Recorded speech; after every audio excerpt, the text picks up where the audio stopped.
Olá, o programa 40 Minutos está no ar, aqui pela sua Foz TV.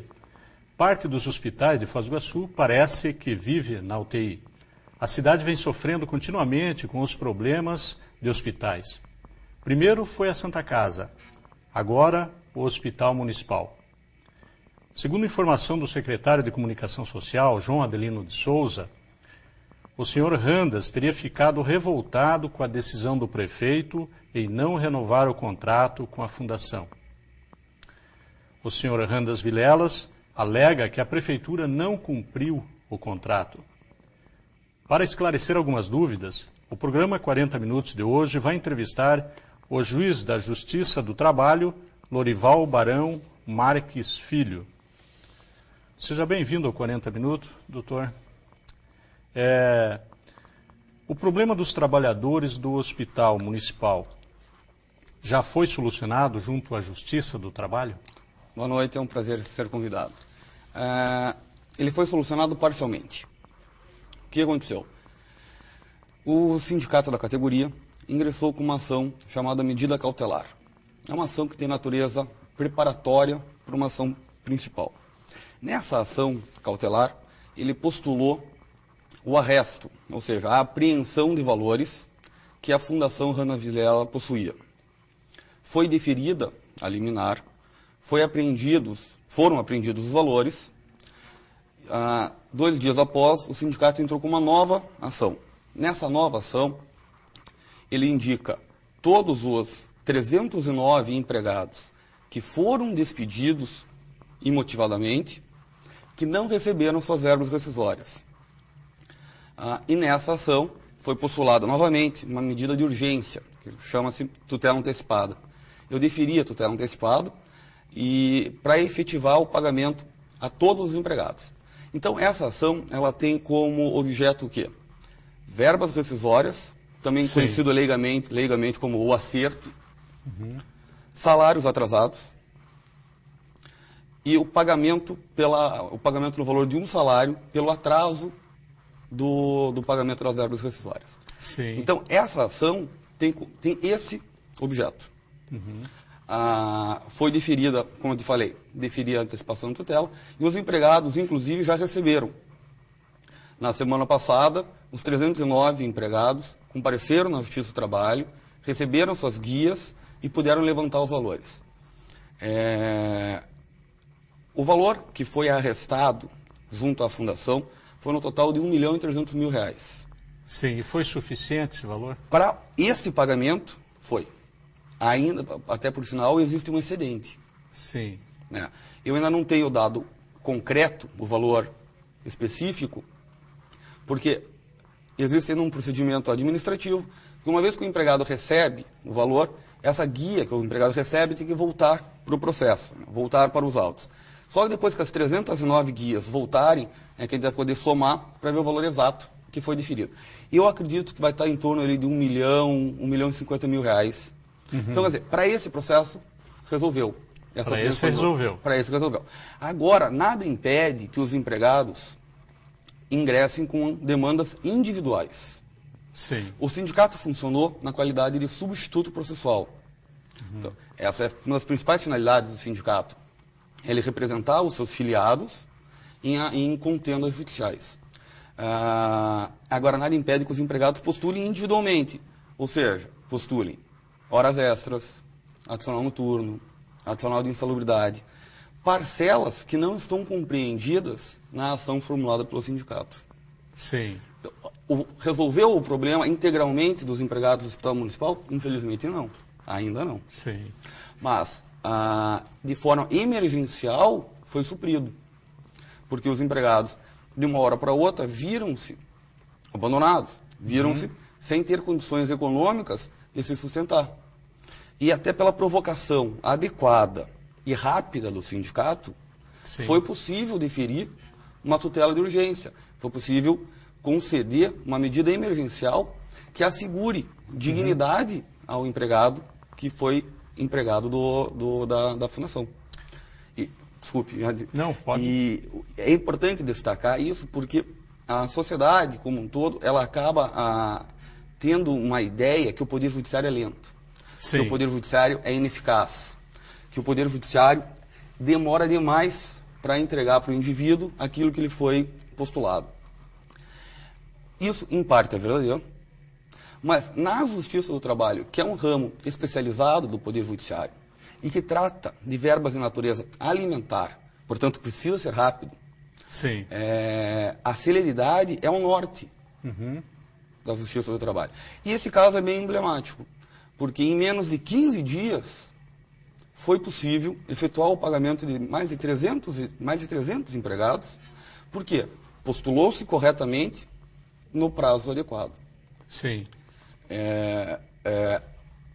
Amanhã, dia 1º de agosto, Sim. às 15h50, vai ter a audiência, onde a Fundação Randaz Vilela poderá apresentar a defesa, embora o fato já é incontroverso. A Fundação Randaz Vilela admite que efetivamente mandou os empregados embora e não efetuou o pagamento.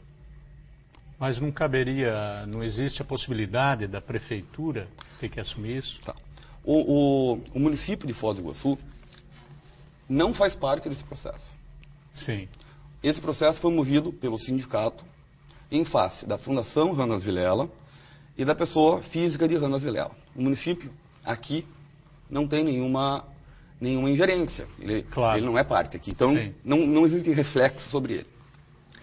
Nas ações individuais que os empregados poderão ingressar, o município vai responder na qualidade de tomador de serviço. Porque o que acontece? O hospital foi instituído pelo município. O município contratou uma fundação para gerenciá-lo. Uma terceirização. Exatamente. E essa fundação contratou o empregado. Em última análise, o trabalho do empregado beneficia a quem? O município. Sim. Porque é dever da administração oferecer saúde a todos os indivíduos da cidade. Artigo 196 da Constituição Federal. Então, o trabalho realizado pelos empregados, em última análise, reflete em favor do município. Portanto, o município ele tem responsabilidade subsidiária.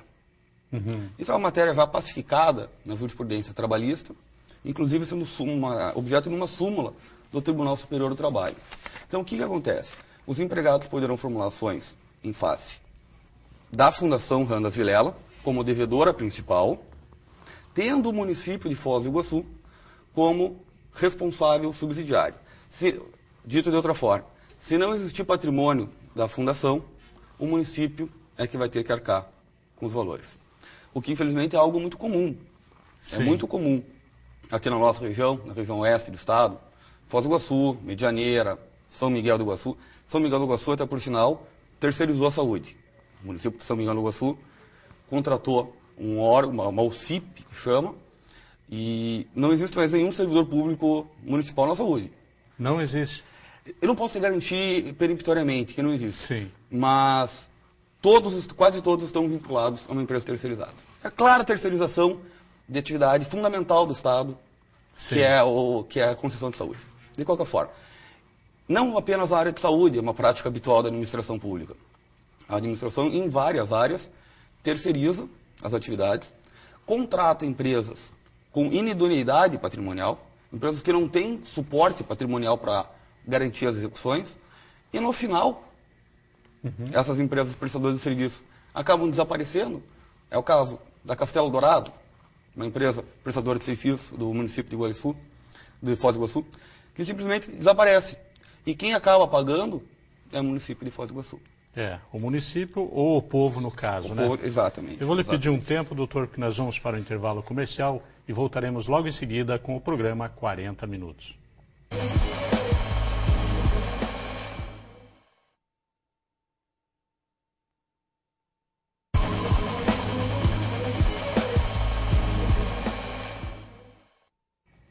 O programa 40 Minutos está de volta, hoje entrevistando o juiz da Justiça do Trabalho, Lorival Barão Marques Filho. Doutor Lorival, se o sindicato não tivesse provocado ou entrado com essa ação, os trabalhadores teriam já recebido? Na totalidade, com certeza não.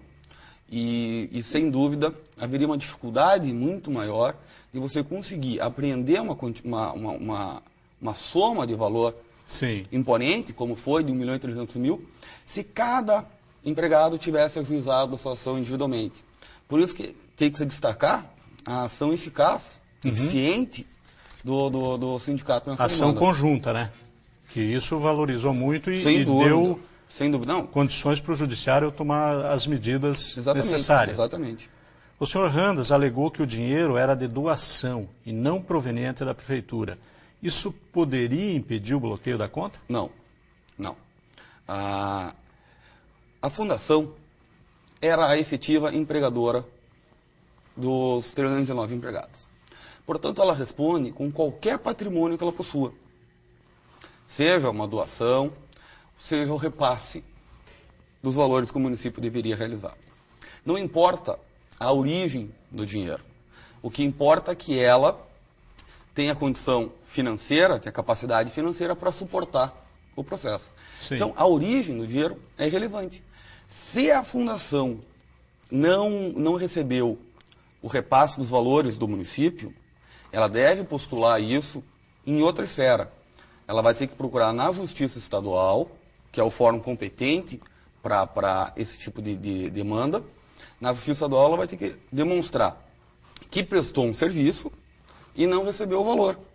Mas isso, para a Justiça do Trabalho, é irrelevante. Sim. Por quê? Os polos constantes do processo eram sindicato e fundação. Fundação, como devedora principal, tendo o patrimônio. A origem do dinheiro aí se torna indiferente. Então a Justiça não precisaria pedir a comprovação da origem de doações, que nem ele alegou. Não. Isso não vem ao mérito da questão. Não, de forma alguma, de forma alguma. Qualquer patrimônio, seja decorrente de doação, de aquisição, de compra, venda, locação, não importa. Sim. Qual é da onde veio o dinheiro. Basta que seja incorporado ao seu patrimônio jurídico. Estando incorporado ao seu patrimônio jurídico, ela pode ser alvo de arresto ou de penhora. Parece que o senhor afirmou que se a fundação não pagar as rescisões restantes, a prefeitura vai assumir as dívidas. É isso? Ela tem que assumir? Não que o município vai ou vai ter que. Vou deixar mais claro. Só para entender. Exatamente. Esse processo do sindicato contra a fundação, amanhã provavelmente vai estar encerrado. Sim. Os empregados poderão postular individualmente outras verbas, que não aquelas deferidas, que foram as verbas rescisórias, salários em atraso e multa. Outras verbas, como hora extra, adicional de transferência, adicional de insalubridade, adicional noturno, FGTS, enfim, outras parcelas. Nessas outras parcelas, os empregados têm uma opção, qual seja, ou entrar com ação só contra a fundação, ou entrar com ação contra a fundação e o município. Sim. Aí é uma questão de opção. Então. De opção. Sim. 99% dos advogados optam entre ingressar contra a fundação e o município, porque o município vai ser o garantidor final. Sim. Caso a fundação não tenha patrimônio ao final, o município tem responsabilidade subsidiária pelas dívidas contraídas pela fundação. Aí no âmbito fica mais amplo trabalhista, sem dúvida. Sim. Agora, o que é importante deixar claro é que que a relação jurídica existente entre a fundação e o município acerca de repasse de valores ou insuficiência de prestação de serviços refoge da competência material trabalhista. Isso vai ter que ser buscado na Justiça Estadual. É possível haver alguma ação também de indenização nesse caso? Existe a possibilidade? De quem? Indenização não, eu digo assim, direitos morais ou ações assim? Sem dúvida. Desde que o empregado tenha ocorrido uma violação ao seu patrimônio imaterial, sua honra, seu nome, sua personalidade, qualquer menoscabo aos seus direitos personalíssimos, ensejam uma demanda buscando uma reparação a título de dano moral. Certo. E aí, repito, que aí seria realizada individualmente. Sim. Nós temos também 30 médicos que que estariam com o salário atrasado por mais de 3 meses. Algum deles já se manifestou? Houve alguma ação por parte desses médicos ou nada ainda? Não. Até o momento não houve nenhuma demanda formulada pelos médicos que prestam serviço no hospital municipal. Não, nada ainda, né? Nada. O senhor também parece que já vem de longa data, já pegando causas de hospitais. E parece que o da Santa Casa também é um que passou pelas suas mãos. Sim, sim. A Santa Casa é uma história com certa identidade. Sim. O que aconteceu? Na Santa Casa, no final de 2005, em razão do total descaso e da completa incompetência administrativa com que foi conduzida no decorrer de anos, não tinha condição econômica de sequer pagar o salário dos empregados.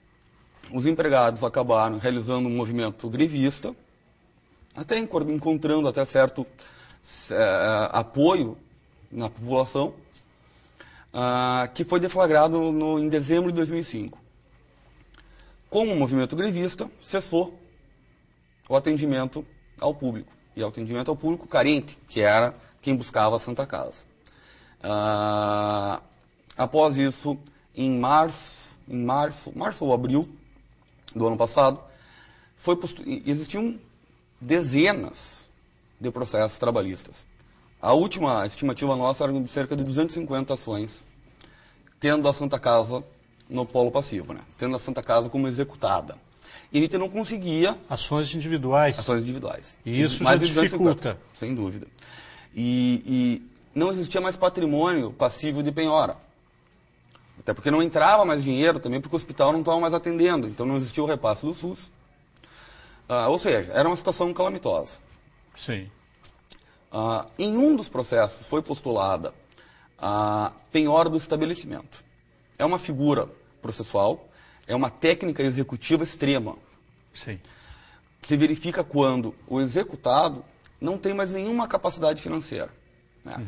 Então, o Poder Judiciário ingressa, nomeando um administrador para sanear, para retirar essa patologia financeira e, posteriormente, uma vez tendo um administrador que vai prestar contas para o Poder Judiciário, ou seja, o proprietário da empresa, da fundação ou da irmandade, no caso, perde momentaneamente o direito de gerir, Sim. o direito de administrar, porque ele demonstrou sua incapacidade administrativa, é nomeado um administrador, para que o administrador separe parte da renda para saldar as dívidas existentes no processo de trabalho. Eu fiz essa penhora do estabelecimento na Santa Casa. Na época, até houve um apoio do município de Foz do Iguaçu, que conseguiu destinar uma parcela que teria que ser repassada para a Irmandade. Ele destinou para a administradora, e a administradora conseguiu efetuar o pagamento de 2 salários, que eram os salários de dezembro de 2005, isso já em maio de 2006. Conseguiu pagar o salário de dezembro de 2005 e janeiro de 2006. E o hospital estava próximo a ser colocado em funcionamento novamente.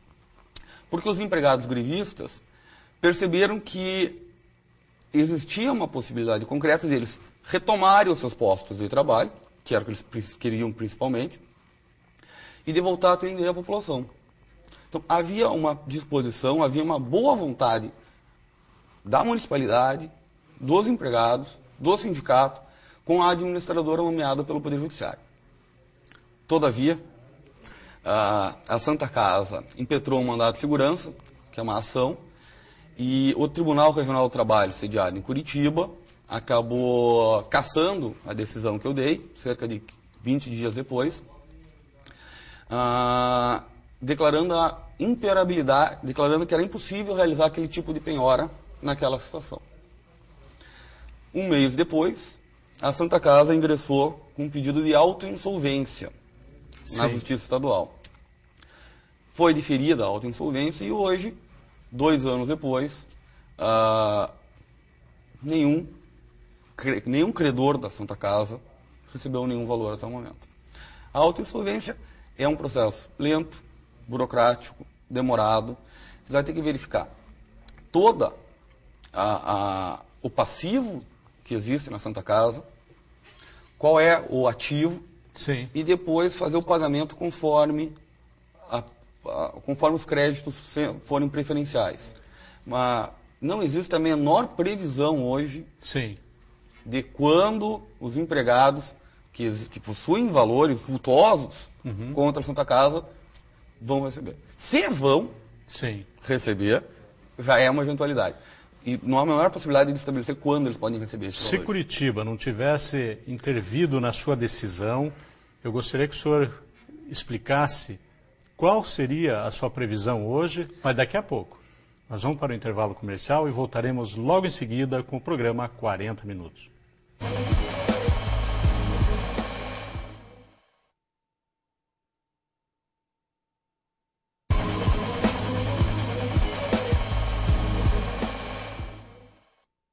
O programa 40 Minutos está de volta agora com o seu terceiro e último bloco, hoje entrevistando o juiz da Justiça do Trabalho, Lorival Barão Marques Filho. Doutor Lorival, se a Justiça Estadual não tivesse intervido na sua decisão, e o senhor relatou anteriormente que estava havendo já algum progresso para que o Hospital Santa Casa continuasse funcionando. O senhor acha que hoje teria tomado rumos melhores? Estaria funcionando? Tá. Só um pequeno reparo. Sim. Quem acabou cassando a decisão foi o Tribunal Regional do Trabalho. Tribunal Regional do Exatamente. Trabalho. Tá. Ele que cassou a decisão que eu tinha dado, determinando a penhora na Santa Casa. Sim. Aí depois disso é que houve a autoinsolvência da Santa Casa na Justiça Estadual. Enfim, é impossível prever o que teria acontecido. Certo. Em princípio, nós verificamos, digo nós, estava eu, a administradora, Sim. os outros empregados da parte administrativa e de RH do hospital, a gente vislumbrava uma hipótese de reabertura do hospital e atendimento à população necessitada. Isso até estava próximo a ocorrer. No decorrer do tempo, não tenho como te afirmar, porque existiam muitas hipóteses. Uma das hipóteses é que, efetivamente, a Santa Casa fosse insustentável economicamente e teria que fechar as portas. Então, é difícil falar sobre uma probabilidade passada. Então, infelizmente, eu não sei qual seria a situação da Santa Casa atualmente. Houve uma época em que haviam funcionários até ameaçando pular da caixa d'água. Isso aí também cabe numa reparação de danos, numa ação de reparação de danos morais? Se ele obteria êxito ou não, teria que ser seria matéria de prova. Ele teria que pular? Não, efetivamente não. Até porque nem ele poderia postular, daí seriam seus herdeiros, que se ele pulasse a caixa d'água, ele estaria morto, sem dúvida alguma. Sim. Mas se efetivamente houve alguma forma de menoscabo à sua honra subjetiva, caberia uma indenização. Sim. E a Santa Casa, ela era comandada por uma irmandade. Essa irmandade, ela teve que pagar alguma coisa? Eram, parece, 70 pessoas? Não. A partir do Eles momento foram isentos totalmente? A partir do momento que foi declarada a insolvência na Justiça Estadual, cessa qualquer outra atividade executiva, cessa qualquer outra possibilidade de você apreender bens, tanto da Santa Casa, quanto dos seus ditos irmãos. Então, houve invasão, houve a diminuição patrimonial dos irmãos? Não, isso não houve. Sim. E aí o processo hoje encontra na Justiça Estadual e não sei qual vai ser o destino que ele vai ter. Mas os componentes da Santa Casa, que a fundaram, que a instituíram e que a administraram durante um tempo, que eram os irmãos, não sofreram nenhuma forma de invasão patrimonial em razão da insolvência declarada. Sim, mas o senhor falou que está na Justiça Estadual. Estadual. E a parte trabalhista, como que ficou? Na Justiça do Trabalho, o que acontece? Uma vez sedimentados os valores, um empregado pega uma certidão e tem que se habilitar nesse processo de insolvência. O processo de insolvência ele tem muita semelhança ao processo de falência. Né? A falência é relacionada a atividades empresariais, mas o processo de insolvência é bem semelhante a ele. Então você vai ter que fazer um inventário de todo o ativo, passivo, verificado que existe possibilidade de pagamento, realizar um rol de credores, estabelecer qual é a preferência entre eles. Então, o empregado que teve o seu direito lesado, a Justiça do Trabalho dá uma decisão, fornece uma decisão para ele, depois ele tem que se habilitar na Justiça Estadual para receber. Procedimento extremamente burocrático, demorado e sem a menor possibilidade de prever também quando vai acontecer. Sim, voltando aqui um pouco com relação à fundação do Randas, o presidente, o próprio Randas, alegou que a prefeitura pediu que ele assumisse a contratação de funcionários para a rede municipal de saúde. Ele comprovou isso com documentação ou vai ser pedido ainda? Não, não houve ainda nenhuma alegação nesse sentido. Eventualmente pode ser realizada amanhã na audiência que vai ter às 15h50. Amanhã, dia 1º de agosto. 1º de agosto. Mas, em princípio, essa matéria não foi ventilada e também ela é irrelevante. Sim. Uma vez que a Fundação assumiu a posição de empregador, seja a pedido ou não do município, ela ostenta essa qualidade e vai responder de acordo com essa situação jurídica. Então, se foi um pedido, se não foi, acaba se tornando irrelevante. Podemos falar um pouco sobre sua pessoa? Sim.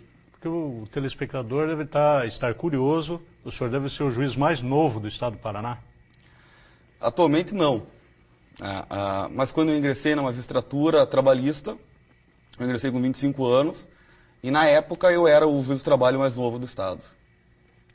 Atualmente eu acredito que não, porque já existiram mais 3 concursos posteriores, e é bem provável que algum dos meus colegas tenha ingressado na carreira com uma menor idade. E está com quantos anos agora? Estou com 28 agora. E quanto tempo em Foz do Iguaçu? Estou há 2 anos e meio em Foz do Iguaçu e gosto bastante da cidade e pretendo ficar aqui ainda por um bom tempo. E quais são as reclamações da cidade sobre os problemas e tal?